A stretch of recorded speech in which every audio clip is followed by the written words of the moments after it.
Welcome to my crash course on how some of the IFSC and USA climbing rules work, because I got so many Instagram messages after this weekend's team trials asking to explain how all of these rules work and how they intertwine, because everyone is really confused, which makes sense because it's confusing. And apparently a lot of people also like knowing all the rules to things, because I'm that way. I'm on a bunch of USA climbing committees as well as IFSC committees, and so I feel like I have a pretty good understanding of this, and hopefully I can break it down for you so that it all makes sense.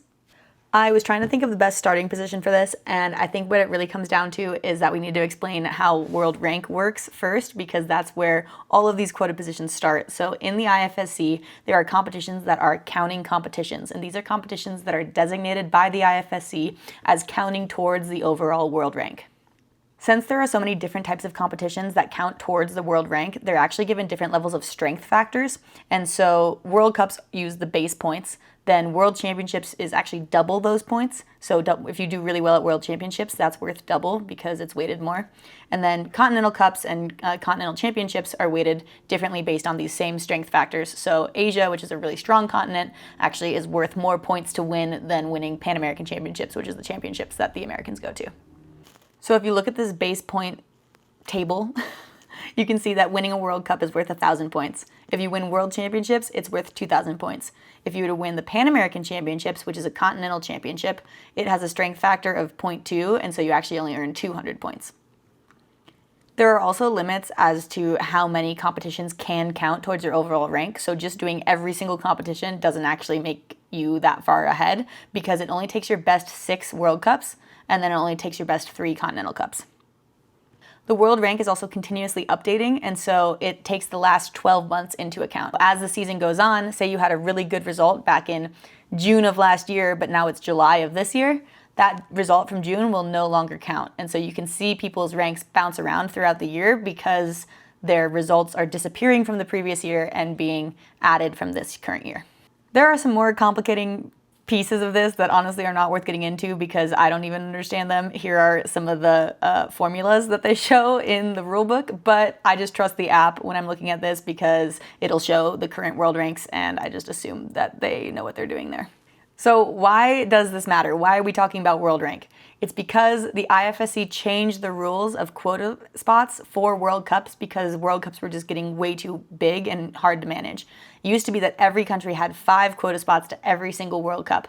But because of isolation times and hosting and small villages and things like that, having that many athletes was just becoming unmanageable, and we needed to think of a fair way to make it smaller.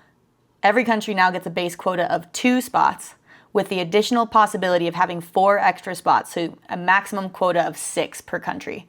And you can earn those extra 4 spots on top of that base of 2 by having athletes in the top 40 world rank.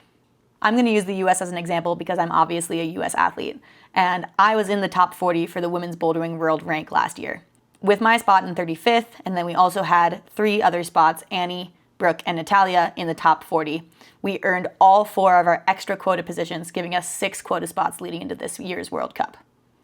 Another example is for the men for the US in bouldering. We only had 2 men in the top 40, Colin and Adam Shahar. We had one person tragically be in 42nd, and he does not earn us an extra spot, so that's Charlie Barron. And so with that 2, on top of our base 2, we only have 4 World Cup quota spots available for the US men. So at a Bouldering World Cup, you'll see 6 US women and 4 US men. The only competitions where you can have more than that 6 quota is at competitions that are in your home country. So we have a Salt Lake World Cup, which is hosted in the US, and in a home country World Cup, you're able to have plus 4 more invites on top of whatever your quota is. So the US for the women has 6 invites, we get plus 4, we'll have 10 women at the IFSC World Cup in Salt Lake City. For the men, they have 4 invites plus 4, they'll have 8 men at the IFSC World Cup in Salt Lake. So from a larger view, how will this affect your viewing of World Cups if you're a watcher of World Cups?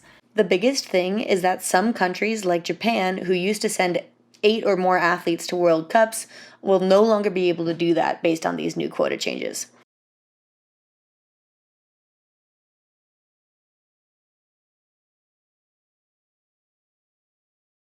The top 10 athletes in any World Cup discipline's world rank used to have a by name invite, and that got taken away. Instead of those by name invites, we now give those country quota spots, which I just explained. Country quotas are more desirable to a federation, but less desirable to an athlete, because if I earned a top 10 spot and then I got a by name invite, that's the best for me as an athlete.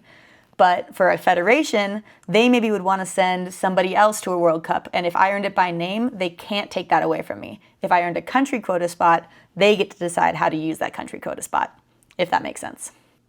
But yeah, we're not going to be seeing 8 Japanese men in World Cup finals anymore. The biggest possibility would be 6. Which brings me to, how did the US decide how to use our 6 women's quota spots and 4 men's quota spots, which I will talk about. USA Climbing has a team selections procedures document, and this document is the Bible of how we qualify for those quota spots for international competitions. It breaks down to athletes who are pre-qualified to team based on our own criteria made by USA Climbing. This year, athletes who are pre-qualified were athletes who were in the top 10 of the last year's world rank and last year's Olympians.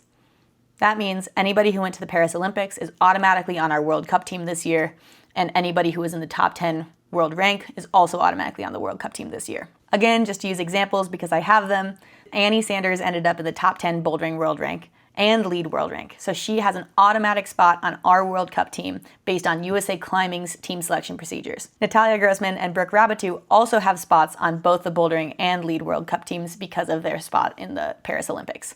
This is totally a USA Climbing rule, completely decided upon by us. We decided that if you are top 10 in the IFSC World Rank, we want to make sure you're competing the next year because you obviously have proven yourself to be a really strong asset to the team and a potential for winning medals.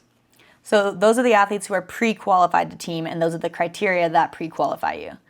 This is the table that shows the points values for the national championships and the national team trials in the USA Climbing rules.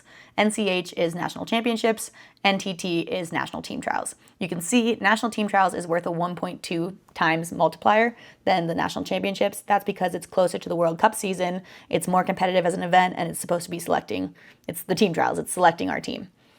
But it is a combination of both these scores, and because they are pretty close in rank, you do have to do well at both nationals and team trials in order to make team. This other table shows the bonus point values that we give to good IFSC world rank rankings. So any athlete who ended up in the top 40 and earned us that extra quota spot gets these bonus points added onto their nationals and national team trials scores. So for myself, I did earn a top 40 spot, so I got bonus points related to that spot, and additionally had to compete at both nationals and team trials in order to make the team, and had to get good results at those competitions in order to be high enough in the USA Climbing rankings to be on team. Those athletes who had those pre-qualifications did not have to compete at nationals or team trials, but they could if they wanted to, but didn't have to in order to make the team. Okay, and if all of that wasn't too confusing, the last confusing part, and this is where I think a lot of the questions that were coming into my Instagram DMs were coming from, is how is their national team, but we have other people who are qualified for World Cups? USA Climbing has a rule where athletes who are named a team are the top 5 athletes. So that includes our 3 pre-qualified women, who are Annie, Brooke, and Natalia, and then the top 2 athletes from these combined national rankings, the national championships, the national team trials, and bonus points. When you look at this table, you see it's Melina, Adrian, Nikaya, and then myself. So there's 4 of us there, not including those 3 pre-qualified athletes. Those 3 pre-qualified athletes are the first 3 on team, and then Melina and Adrian are the other 2 who are named to our US team. The next athletes adding to 10 from those 5 are all on our national development team. We essentially have to have these structures in place because there are benefits that US team members get from the USOPC, which is our Olympic Federation, as well as funding and jackets and things like that. And so it's more of a status thing. Like, I can't put in my Instagram bio that I'm on the 2025 national team because I didn't actually make team, even though I will get World Cup starts and will get to compete for the US. So kind of technicalities, but it is important. So I will get to go to World Cups, even though I'm not technically on the US team by name. Where quota spots and our national team gets kind of tricky is that we have sometimes less quota spots for World Cups than we have athletes named to the national team. So for the men's bouldering World Cups, we have 5 athletes named to the team, but only 4 World Cup starts, which means that one national team member won't actually get to go to every World Cup if all the other athletes accept their invites. I know it's confusing. it's a lot of politics. Sports is a lot of politics, and I've learned a lot from being on different committees, and hopefully this is helpful and not just making everybody way more confused. I know I like to know a lot of stuff about these things, and so hopefully this is interesting and that I helped kind of clear up some of the confusion. Thanks for listening, and if you like rules, I can do more of these because I am kind of a rules freak. I love knowing things. I know I'm an auditory learner, so I'm way better at getting something explained to me than reading it, and these documents can be super confusing. And yeah, I didn't know that this was going to be interesting to people who weren't actually trying to qualify for team, but it makes sense. And I appreciate everybody who is watching the YouTube. Like and subscribe, drop a comment if you have any questions, I'll try and answer it.